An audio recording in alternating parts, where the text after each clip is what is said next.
Okay, so neuroblastoma is a neurologic cancer, but it is usually found in the abdomen. It originates from embryonic neural crest cells.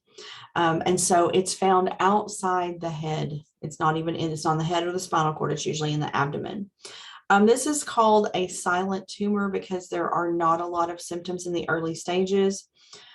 Kids who have advanced disease look really sick, but it's in the early stages, there aren't a lot of symptoms. So diagnosis, once this is discovered, then they do all the tests trying to figure out where the primary tumor is and where all the metastases are. So they get a skeletal survey, so that means x-ray of the entire skeleton. They get CTs of skull, neck, chest, abdomen, bone. They get bilateral bone marrow aspiration for biopsy. They get scans to determine if their bone marrow and soft tissue are involved.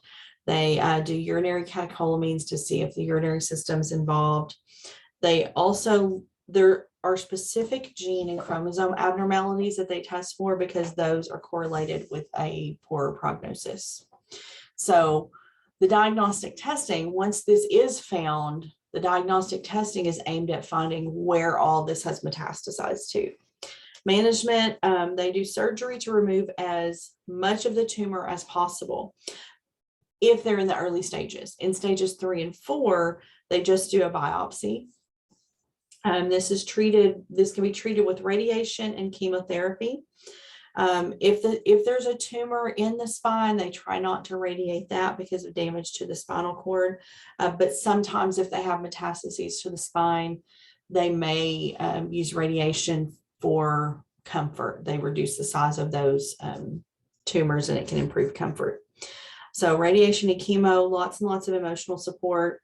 This child receives typical post-op care, but also the goal is to get them recovered from the surgery as quickly as possible to begin the chemo and radiation. And then they're getting that chemo and radiation related care.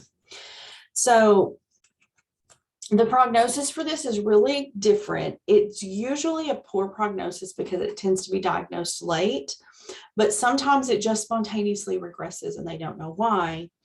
And the younger a child is when it's diagnosed, the better the prognosis. Okay, next thing we're going to talk about is retinoblastoma.